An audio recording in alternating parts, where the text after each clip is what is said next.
Good morning, ladies and gentlemen. It's a real pleasure to be here and to be chairing this first panel. I'll just quickly introduce myself and then call on the other panelists to join with a quick introduction of them. As stated, I'm Andrew Ali. I'm the CEO of the African Finance Corporation. AFC is an African superlateral which is tasked with infrastructure development and financing across the continent. We have a balance sheet of about $3 billion, and we have investments in 15 countries across Africa, including in the power sector, roads, wind farms, bridges, etc. I'll call on the other panelists. So we have Taz and Varipour. Taz? Taz recently was the Chief Executive Officer of the Africa 50 Fund. Before that, she was with ADB financing infrastructure projects, and I believe she closed something like 29 or 30 infrastructure projects in Africa during her time in ADB. Before that, she also worked with the Asian Development Bank, so she really likes ADBs. And before that was in the private sector. The next panelist is Mohamedou Niang. Mohamedou, please give them a round of applause. Mohamedou now works for Meridiam Infrastructure. He's the managing director for Africa. Meridiam is a large investor in infrastructure projects. Before that, he's had a very full career working with the African Development Bank, and prior to that, the ISDB, the Islamic Development Bank, and also IFC. Catherine Baragona is a senior infrastructure finance specialist with the World Bank Group. She works with the Financial Solutions Group, which provides guarantees, amongst other things, so the famous PRG, although I think I'm not supposed to mention that. Before that, Catherine is a UK solicitor who, before joining the World Bank 5 years ago, has had many years of experience in the private sector. Last but no means least is Elvira Uerlings. Sorry, I should have asked for how to pronounce his name. Elvira is the director of the energy department at FMO. Both FMO and AFC, my organization, collaborate to set up a $15 million PD facility. So we're very pleased with our partners there. Before joining FMO, she was an economist at the IMF. So obviously knows very much about what the IMF will allow various African governments to do in terms of guarantees and all that. I'll start off the panel discussion, and I'll ask each of the panelists a different question just to warm us up, and then I'll open it to questions from the audience. So I'll start with Taz. And just Taz, can you please briefly tell us why project development is important in Africa? Thank you, Andrew. Good morning, everyone. It's a pleasure to be here. It's although cold. I thought it's going to be hot in Cape Town. When you think about Cape Town, you always think that's warm weather. Why PD? I think all of us, we know this in the room. Why PD? Why project development? Yesterday, we discussed a lot about how to finance Africa's infrastructure. But my experience in the last 7 years, through 29 projects I work on, actually financing is not a problem. The biggest problem is actually finding projects to finance.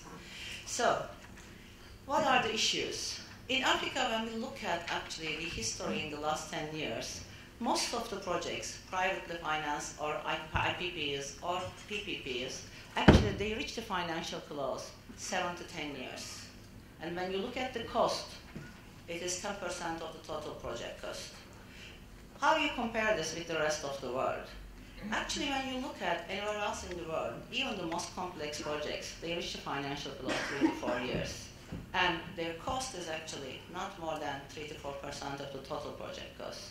So, the longer time spent to bring the projects to financial close, actually our project development cost is increasing in equal. In return, what are the resources for project development? If we do the traditional way, like the business as usual, most of the time, development finance institutions, they are providing grants to the governments, and once you provide a grant, it is not recycled, and you are not able to bring back that amount to the pot. But in the meantime, when you look at those projects, they are basically feasibility focused or early design, so it is very difficult to take them again to the financial close because most of the time governments, they don't have enough money. What is available from the development finance institutions? It is almost $80 million per year. Yesterday we talked about the priority projects in Africa, at least the PIDA projects. If we would like to do those, what we need is actually 2.5 billion per year. So how we are going to bridge this gap? There's a common misunderstanding, most of the time coming from the public sector side. They think that when they do a feasibility study or early design, you can go and finance the project.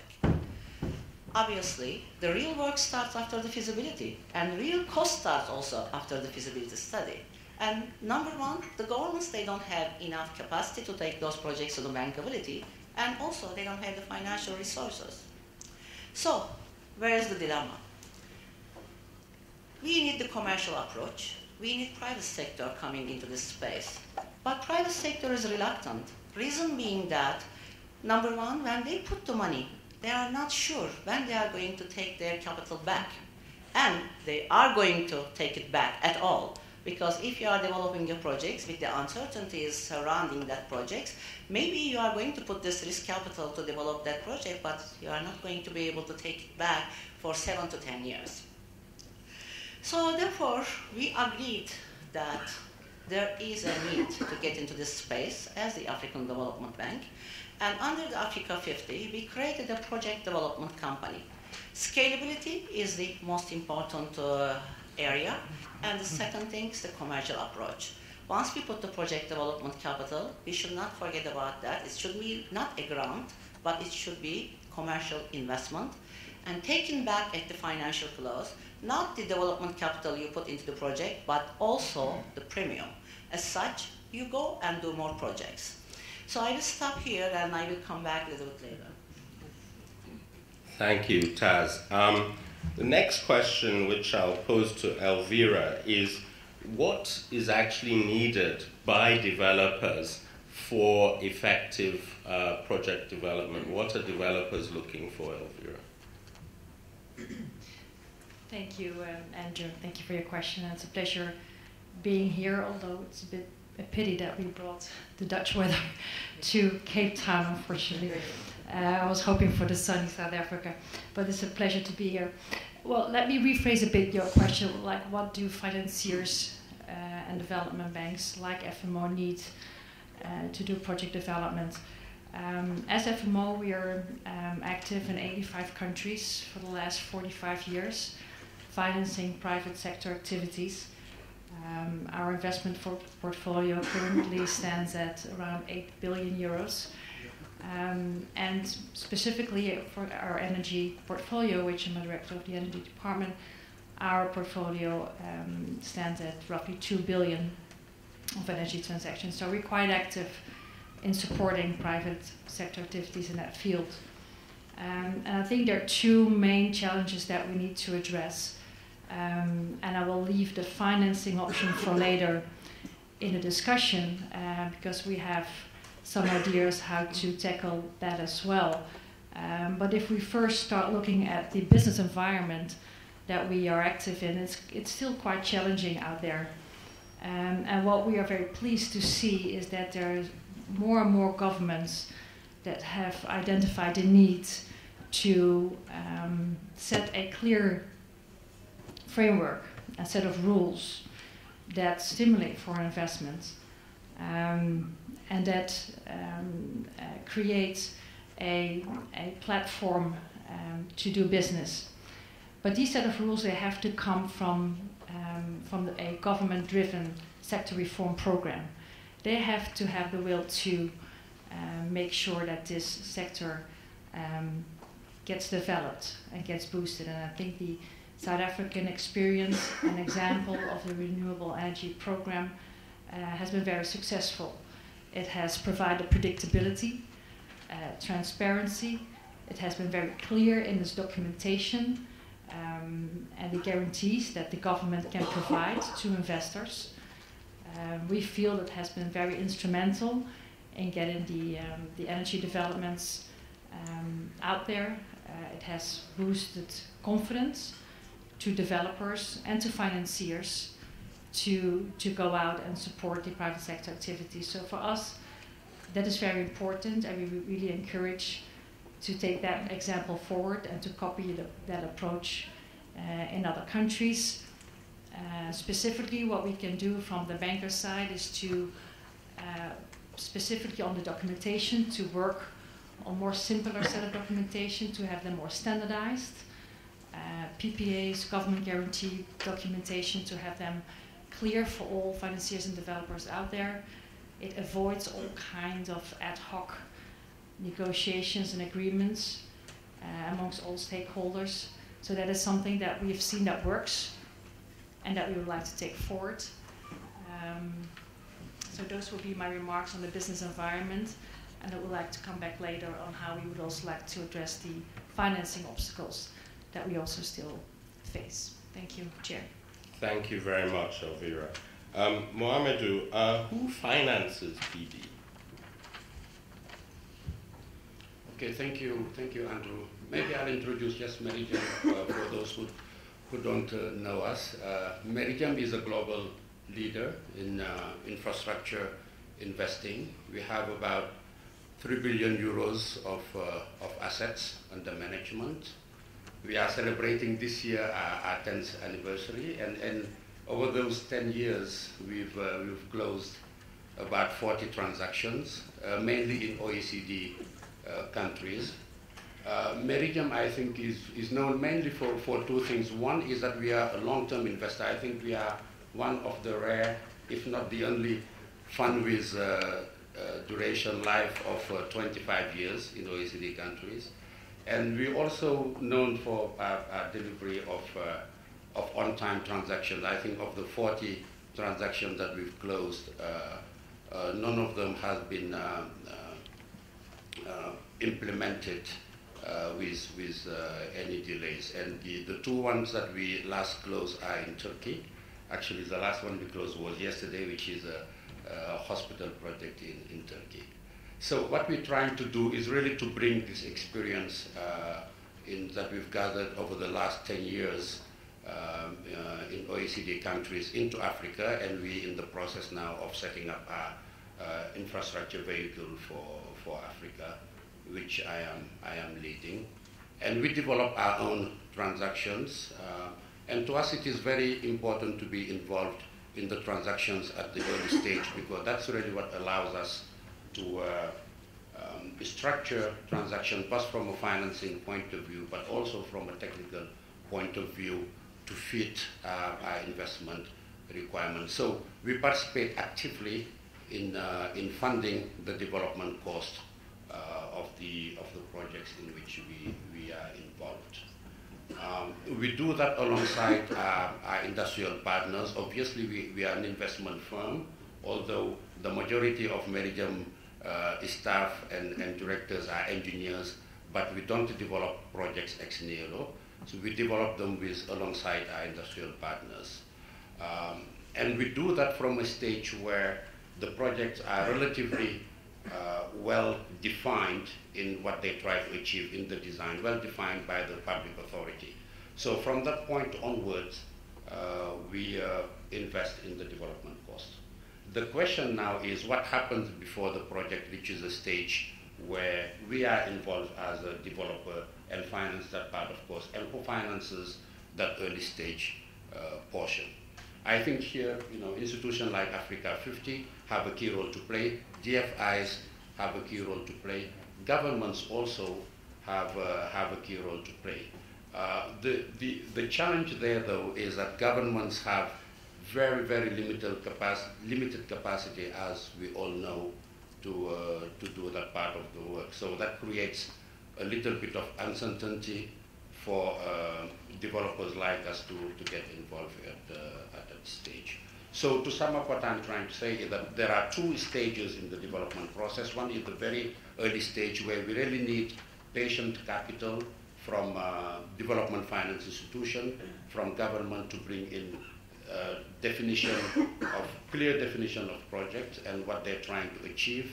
And then we as private sector investors can take over to translate that design, that desire into a bankable project that we will implement as developer and investor at a later stage. Thank you. Catherine, final question for you. What are the bottlenecks that you've seen in developing projects in project development? I know you've been working very much on the Azura project in Nigeria, so maybe there's some lessons learned in terms of bottlenecks that you can share with us. Thank you, Andrew. Hello, as with my panelists, I'm very happy to be here. I'm very happy to see some faces, some friendly faces in the crowd. You asked me about some of the bottlenecks. Well, there are quite a few, and there's some of them that perhaps we could address more readily than others. Let me start with the multilateral development banks. I'm from the IBRD, IDA, and within the development bank, we have become the new One World Bank group, working with IFC and our colleagues at MIGA. Surprisingly, or not surprisingly, that has actually been a tremendous challenge. And we have realized that our unified success comes from recognizing and addressing the differences in perspective and the differences in objective that we come to the table with. And it's been quite challenging for us to recognize that we need to keep our individual characteristics, but at the same time, learn to work together. I would extrapolate that to the wider multilateral development bank group, saying that we all need to work together better. When we talk about project preparation, I find that often you'll see that if you go to the Islamic Development Bank, they'll be talking about one element of a project. You go to African Development Bank, they're talking about another. You go to the World Bank, they're talking about yet a third. But if you step back, everybody's talking about elements of the same project. So how do we achieve greater collaboration and sharing of information and working together? I think that that's one bottleneck, if we can overcome that. Another is new structures to de-risk. We use project finance structures and we use old methodologies that frankly are starting to hold projects back more than they are pushing them forward. And when we talk about the amount of project development finance that's required to address the infrastructure, then we need to start looking at some ways to allow leverage of the available resources. I'm talking about the way multilateral development banks can tie up a government's concessional lending. For example, if IBRD loans money into a project to a government, that money stays in that project for 40 years. We need to start looking at ways to free that capital up and allowing it to be redeployed to additional projects. That goes to the issue that a couple of the other panelists mentioned about looking at projects being in different stages. What you do pre-construction may no longer just follow into an operational phase. Maybe we should start looking at projects at how we finance construction is one area, and then what we do to take that financing out and allow for greater private sector participation post-construction requires new structures and thinking. and new ways to look at private equity and when they come into a project and what kind of financial solutions, guarantees can best support that.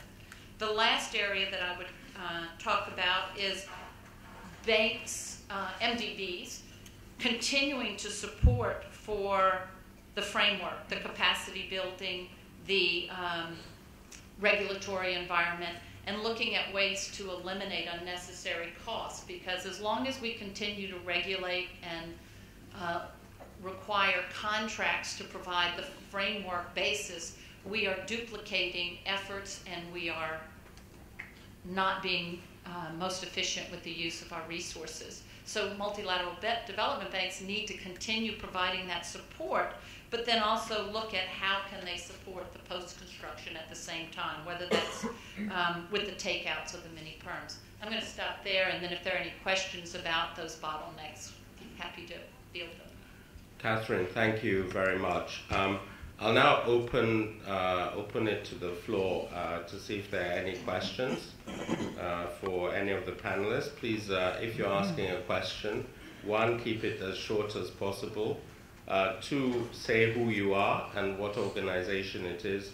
And if your question is directed to a particular person, also mention that. Thank you. Any questions? Yes. I think there's a mic.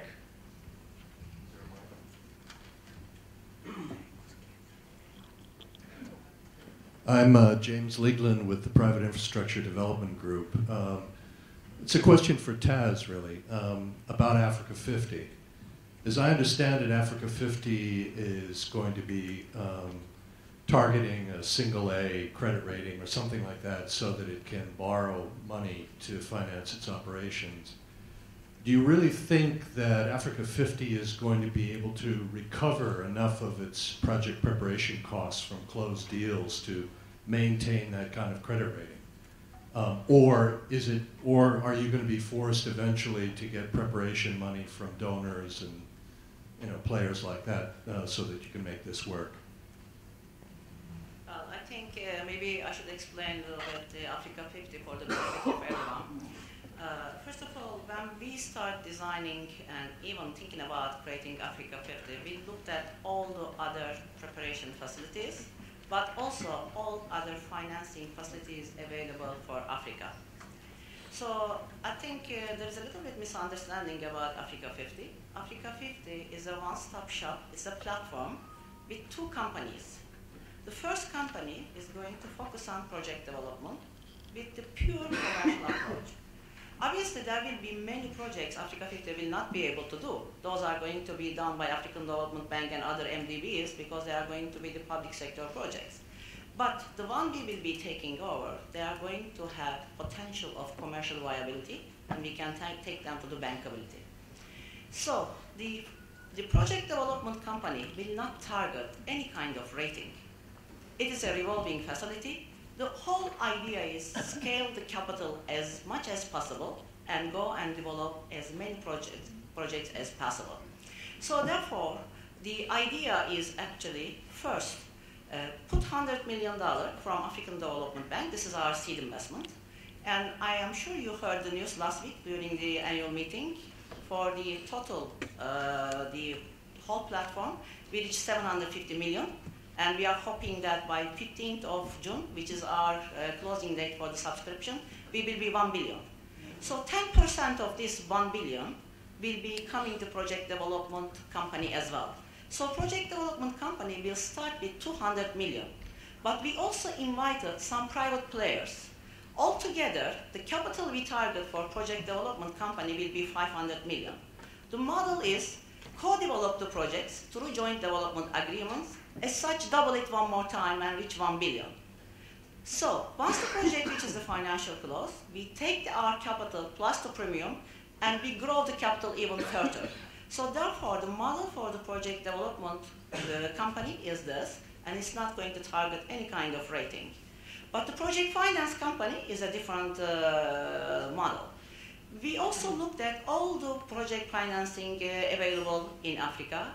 We also draw the experience from our 49 projects in the last 7 years. They are all PPPs and IPPs, or privately financed projects.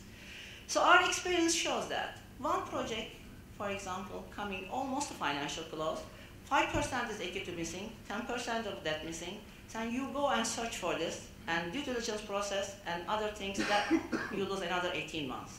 Why not Africa 50 can go and provide this bridge equity or bridge that? Construction starts and project is slowly de-risking. We can go and sell that equity and debt in the market. We can do classic mezzanine and we can do classic senior debt, but most importantly, after we reach single A for the project finance company, we can do refinancing. Africa 50 can tell all the commercial banks, come and finance the project for the totality. And we know that commercial banks, they cannot give more than 7 or 8 years. So therefore, we tell them 7 year or 8 year, we will take you back and we will refinance the project. And we prepare ourselves in advance. Either we issue a project bond or go and publicly list the project, or we sell the project packaging and selling to institutional investors. So there are many ways of it. But as my colleague Catherine was saying, we have no intention of holding on to projects for 15 to 20 years. As such, we will be continuously recycling our capitals and we will be continuously doing more projects. This is the model of Africa 50, and Africa 50 is not donor funded. Africa 50 is an investment.